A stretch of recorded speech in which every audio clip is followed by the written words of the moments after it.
The November rain hammered against the windows of Ashworth Manor as the carriage pulled through the iron gates. Mrs. Eleanor Carter pressed her gloved hand against the foggy glass, watching the sprawling estate emerge from the mist like a sleeping giant. Gothic spires pierced the grey sky, and ivy crept up the weathered stone walls with determined persistence. This would be her home now, at least for the foreseeable future.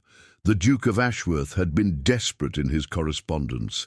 His only son, Edward, aged 9, suffered from mysterious ailments that left the best physicians in London baffled. Fevers without infection, weakness without cause, nightmares that left him screaming until dawn. 3 nannies had come and gone in 2 years, each claiming the boy was cursed or the house haunted. Eleanor did not believe in curses, but she believed in observation, patience, and the power of small details overlooked by those too proud to notice.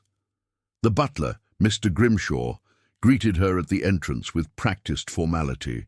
His face was as weathered as the manor itself, creased with lines that spoke of decades in service. He led her through corridors lined with portraits of stern-faced ancestors, their eyes seeming to follow her progress. The air inside smelled of old wood, beeswax candles, and something else Eleanor could not quite identify, a mustiness that clung to the heavy drapes and Persian rugs. The Duchess met her in the drawing-room, a woman whose beauty had been carved away by worry. Lady Catherine Ashworth wore a deep burgundy gown that emphasized her pallor. Her hands trembled slightly as she poured tea, the china cup rattling against the saucer. "Mrs. Carter, I trust your journey was not too arduous," she said, her voice carrying the practiced politeness of nobility, masking deeper anxiety. "The rain made it rather atmospheric, Your Grace," Eleanor replied with a gentle smile. "I have read your letters thoroughly. I understand young Edward has been unwell for some time." The Duchess's composure cracked for just a moment. "The doctors can find nothing wrong. His appetite disappears for days, then returns suddenly. He complains of headaches, dizziness, a tightness in his chest. Some nights he cannot sleep at all. Other times he sleeps so deeply we fear." She did not finish the sentence. "May I meet him?" Eleanor asked softly. The boy's room was on the 3rd floor, in the east wing where morning light would stream through tall windows, or would if the curtains were ever opened. Eleanor noticed immediately that the room was kept dim, heavy drapes blocking out the world. Edward sat in a chair by the empty fireplace, a blanket across his thin legs, despite the room being quite warm. He had the pale, translucent skin of someone who rarely saw sunlight, and dark circles shadowed his eyes. "Edward, this is Mrs. Carter. She will be taking care of you now," the Duchess said, her voice brightening artificially. The boy looked up with eyes far too old for his young face. "Hello," he whispered, then coughed, a dry, rattling sound that made his mother flinch. Eleanor knelt beside his chair, meeting him at eye level. "Hello, Edward. You may call me Mrs. Carter, or Eleanor if you prefer. I am here to help you feel better, but I will need your help too. Can you tell me what troubles you most?" He studied her with unexpected intensity. "The air feels heavy, especially at night. It is hard to breathe sometimes." "Does it feel heavier in certain places in the room?" she asked. Edward nodded slowly, glancing toward his bed. "Worst when I am trying to sleep." Eleanor filed this information away, noting the direction of his gaze. After the Duchess departed with promises to send up supper, Eleanor began a methodical examination of the room. The furniture was expensive but outdated, the wallpaper showing signs of age. She opened the curtains, despite Edward's protest, letting weak afternoon light filter in. Dust motes danced in the beams, far more than there should be in a room cleaned daily by the staff. That night, after Edward had eaten a small supper and been tucked into bed, Eleanor sat in the adjoining chamber with the door slightly ajar. She had requested this sleeping arrangement, wanting to be near enough to hear if the boy needed her. The manor settled into its nighttime rhythms, creaking floorboards, distant doors closing, the whisper of wind through cracks in the old windows. Around midnight she heard it, a wet, laboured breathing from Edward's room, followed by a whimper. Eleanor rose immediately, lighting her candle and entering quietly. Edward thrashed in his sleep, his face sheened with sweat despite the cool temperature. She placed a hand on his forehead, warm but not feverish. His breathing had that same rattling quality, as if something obstructed his airways. Eleanor glanced around the shadowed room, and her eyes fell on the ornate bed with its heavy carved frame and velvet curtains. The bed sat low to the ground, with perhaps 8 inches of clearance beneath. Something about it nagged at her consciousness, a whisper of intuition she had learned never to ignore. But tonight was not the time for investigation. She stayed with Edward until his breathing eased and sleep claimed him more peacefully, all while her mind worked through possibilities the doctors had apparently never considered. Eleanor fell into the rhythms of Ashworth Manor with practiced ease. She woke before dawn, checked on Edward, then joined the servants for breakfast in the kitchen, a practice that raised eyebrows among the upper staff but won her allies among the maids and footmen. People talked freely around those they did not consider a threat, and Eleanor learned more about the house in 3 days than she would have in 3 months taking meals in isolation. Edward's patterns became clear through careful observation. His symptoms worsened at night, particularly between the hours of 10 and 3. Mornings brought slight improvement, though he remained lethargic and pale. His appetite fluctuated wildly. Some days he ate nothing, other days he consumed twice what a boy his size normally would. The household physician, Dr. Pembroke, visited twice during her first week and pronounced the boy's constitution delicate and his condition nervous in nature, prescribing more of the useless tonics that lined the medicine cabinet. Nervous, Eleanor muttered to herself after the doctor departed. The boy was not nervous. He was being slowly poisoned by something in his environment, she was increasingly certain. But what? She observed the Duke during his rare appearances in the nursery wing. Lord William Ashworth carried himself with the rigid bearing of a man accustomed to command, but his eyes softened when they fell upon his son. He loved the boy deeply.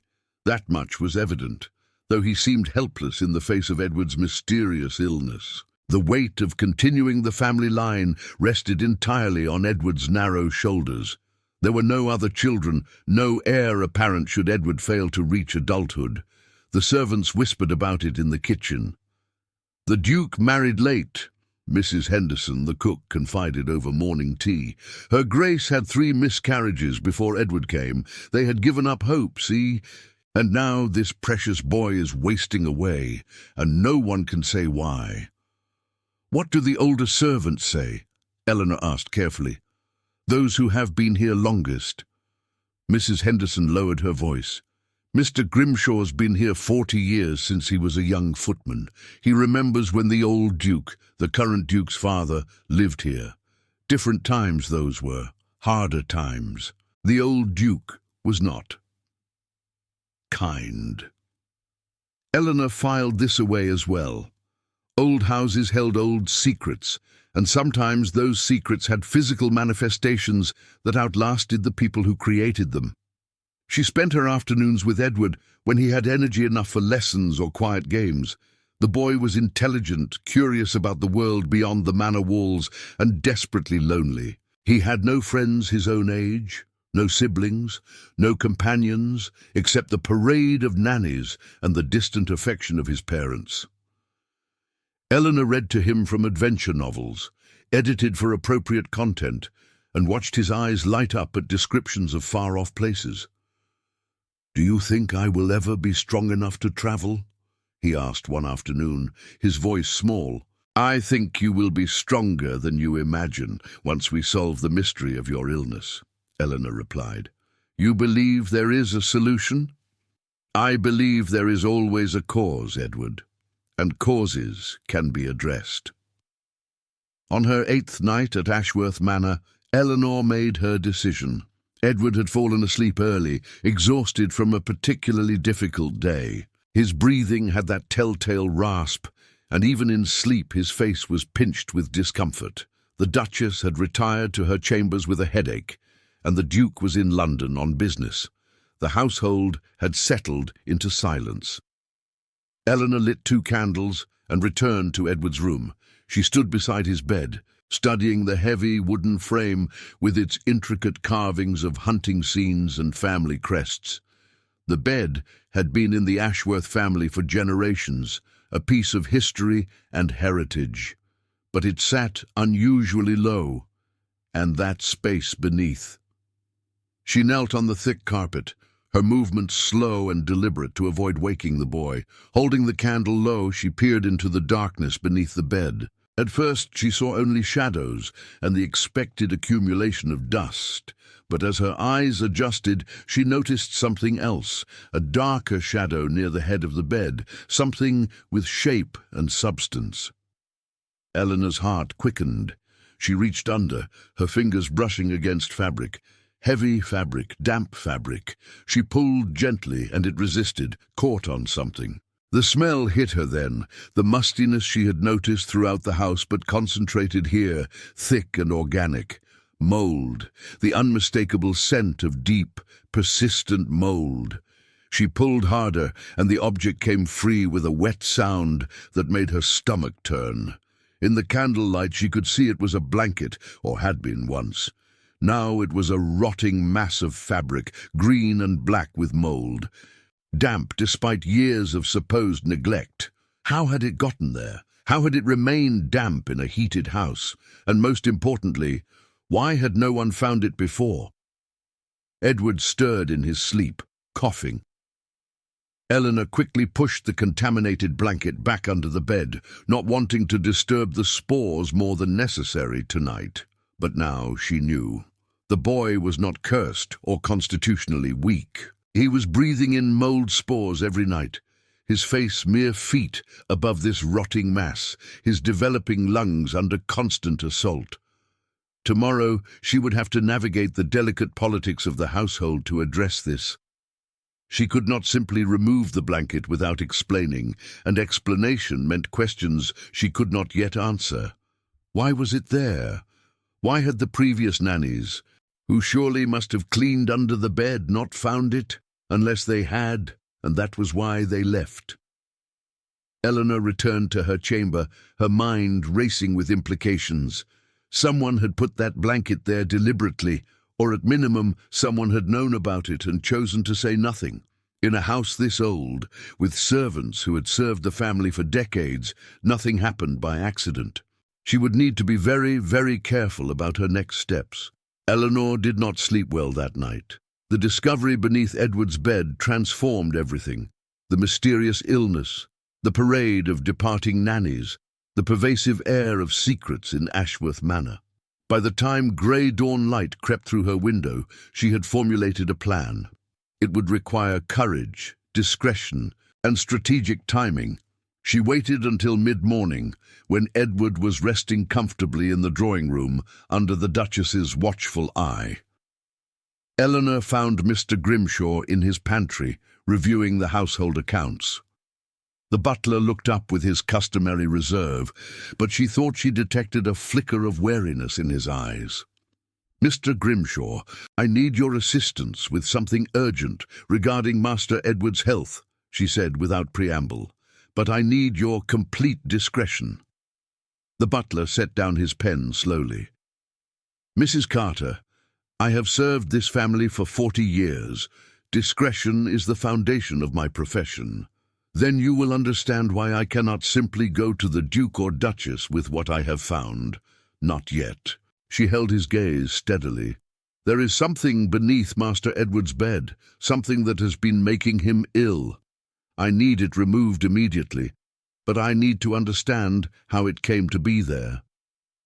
Something shifted in Grimshaw's expression, not quite relief, but a tension releasing. "You found the blanket. he said quietly. You knew? Eleanor felt anger rising in her chest. I suspected, he corrected. Though I admit I should have investigated more thoroughly. May I explain? They sat, an unusual intimacy between employer and servant. But Eleanor sensed this conversation was long overdue. Grimshaw's hands, age-spotted and steady, folded on the desk before him. The old Duke, his Grace's father, was a harsh man, Grimshaw began, particularly with his son, our current Duke. Lord William was a sensitive child, prone to tears, interested in books rather than hunting. The old Duke saw this as weakness. He believed his son needed to be hardened. Eleanor felt a chill that had nothing to do with the room's temperature. When Lord William was about Edward's age, his father took away his favourite blanket, a gift from his late mother, the old Duchess who died when the boy was 7. Lord William was devastated. He searched for it everywhere. The old Duke claimed it had been burned, that a boy of 9 had no need for childish comforts. The young lord grieved that blanket as though it were a person.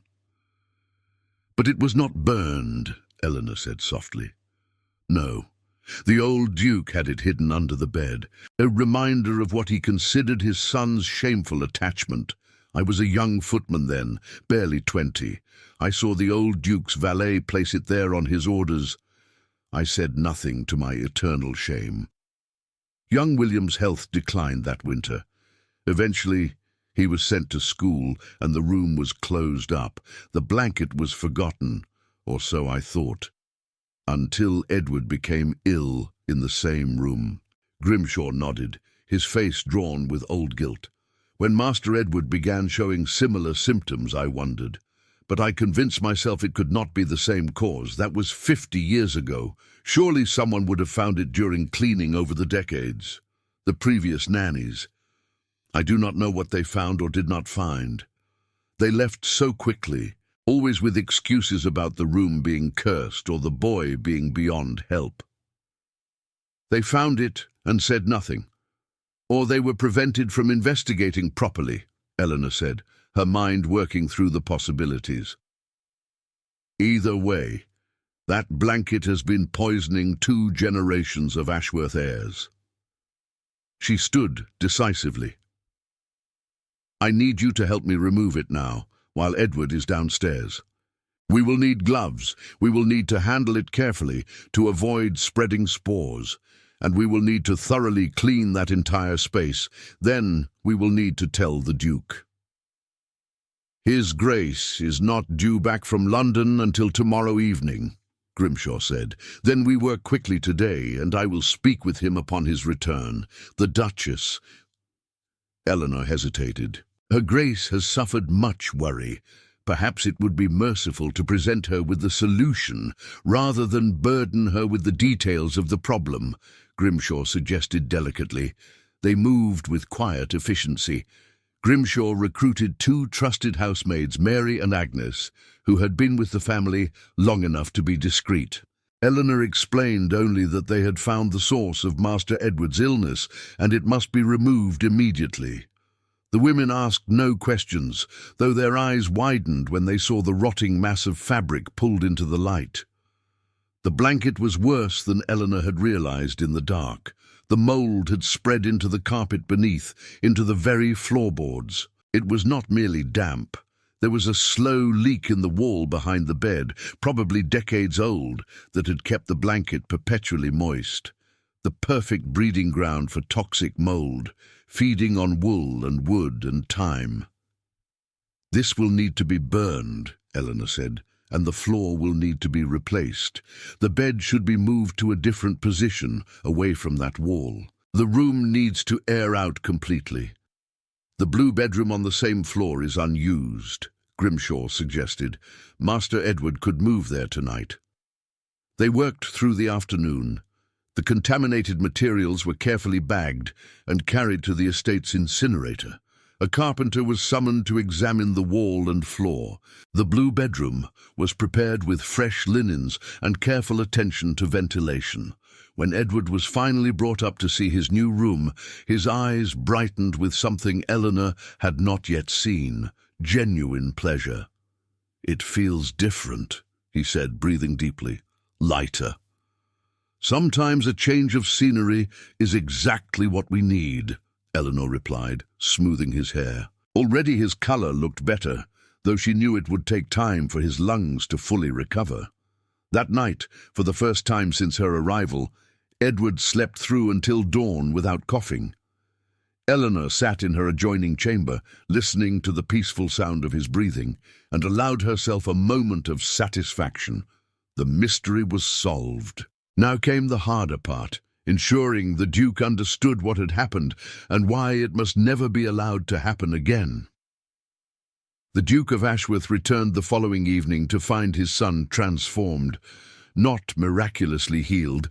Eleanor was too much a realist to claim such things, but undeniably improved. Edward sat in the drawing room playing chess with his mother, his cheeks carrying a hint of colour that had been absent for months. His cough had diminished to an occasional clearing of the throat, and he had eaten a full dinner without complaint.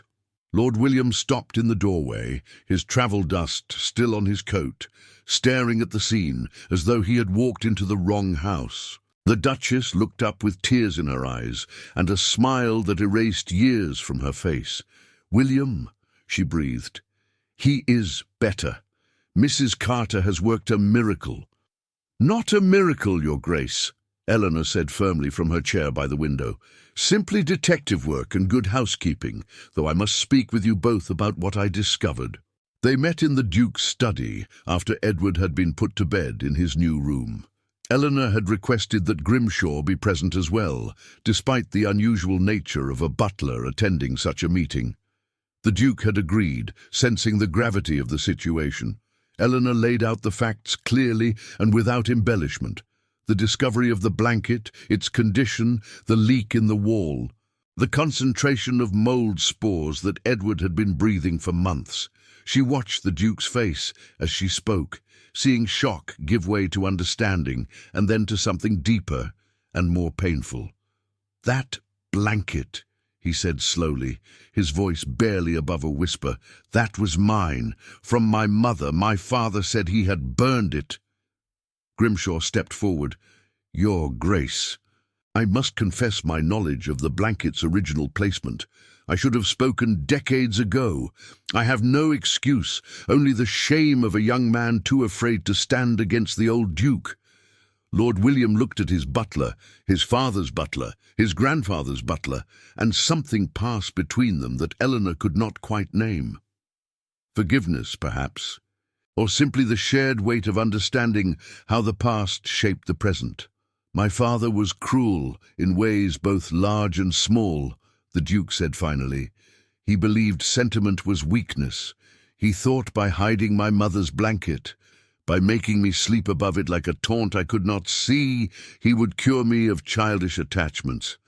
Instead," he gestured helplessly, "I was ill that entire winter. Doctors blamed my constitution, my sensitive nature. No one thought to look under the bed." "And when the room was prepared for Edward, the bed was placed in the same position," Eleanor continued gently. "The blanket remained, forgotten. The leak in the wall had likely developed over the years, keeping it damp. Your son was breathing concentrated mold spores every night, sleeping directly above the source." The Duchess made a small sound of horror. "All this time, we thought he was simply fragile, like William was as a child. We thought it ran in the family, this weakness. There is no weakness, Your Grace, only an environmental poison that has now been removed." Eleanor's voice carried quiet authority. "Edward will need time to fully recover. His lungs have been compromised. Fresh air, good food, exercise as he can tolerate it. But I am confident he will thrive now." The Duke stood abruptly, walking to the window that overlooked the darkened grounds. His shoulders were rigid, but Eleanor saw them shake once, twice before he mastered himself. When he spoke, his voice was rough with emotion. "Mrs. Carter, you have given me back my son. More than that, you have freed us from a ghost I did not even know haunted us. The sins of my father still poisoning the next generation." He turned back to face them. "The room will be completely renovated. The wall repaired, the floor replaced, everything thoroughly cleaned by specialists. And when it is done, I think we should seal it closed. Edward prefers his new room anyway." "The blue bedroom has much better light," Eleanor agreed, "and it faces the gardens, which will be pleasant come spring." Over the following weeks, Ashworth Manor seemed to wake from a long sleep. Edward's improvement was steady and remarkable. Colour returned to his face, strength to his limbs. He began taking walks in the gardens with Eleanor, short at first, then longer as his endurance built. The Duke commissioned a pony for his son, something he had been afraid to do before, fearing Edward would never be strong enough to ride. The Duchess bloomed as well, the constant worry lifting from her like morning fog. She began hosting small gatherings again, showing off her recovering son to friends who had whispered that the Ashworth line was cursed. Dr. Pembroke visited and declared it a remarkable turnaround, attributing it to his tonics and the clean country air, conveniently ignoring that Edward had been breathing that air all along. Eleanor let him take the credit. The important thing was Edward's health, not her recognition. One afternoon in early December, with the first snow falling softly outside, Edward approached Eleanor in the library where she was reading. He carried something carefully in his hands, a small wooden box, intricately carved. "Mrs. Carter, I wanted to give you this," he said. "Father helped me choose it. He said you saved my life, though I do not entirely understand how. But I know I feel better than I ever remember feeling, and that is because of you." Inside the box was a delicate silver brooch in the shape of a key. Eleanor felt her throat tighten unexpectedly. "Edward, this is far too generous. Father said you unlocked the mystery that was making me sick, and that you gave me the key to a healthy future, so it seemed appropriate." His young face was solemn, but his eyes sparkled with the mischief and energy that should have always been there. Eleanor pinned the brooch to her collar and drew the boy into a gentle embrace. "Thank you, Edward. I shall treasure it always." That evening, as she prepared for bed in her comfortable chamber, Eleanor stood at the window, looking out over the snow-dusted grounds of Ashworth Manor. She thought about secrets hidden in plain sight, about cruelty that echoed across generations, about the power of simple observation and the courage to investigate what others ignored. The Duke had offered her a permanent position as Edward's governess, with a generous salary and comfortable accommodations. She had accepted, knowing that her work here was not yet complete. Edward would need continued support as he recovered, and she found she had grown genuinely fond of the serious boy and his gradually healing family. Somewhere in the house, she heard Edward laugh, a clear, bright sound that carried through the halls. It was, she thought, the best possible sound in a house that had been silent too long. The past could not be changed, but the future could be shaped by those brave enough to confront hidden truths. Eleanor touched the silver key pinned to her nightdress and smiled. Tomorrow she would teach Edward about astronomy. He had expressed interest in the stars, those distant lights that seemed so unreachable. But she would help him understand that even the most distant things could be studied, understood, and appreciated. All it took was patience, careful observation, and the willingness to look into dark places others feared to examine. The snow continued to fall, covering Ashworth Manor in clean white silence, and inside the old house, healing continued its quiet, persistent work.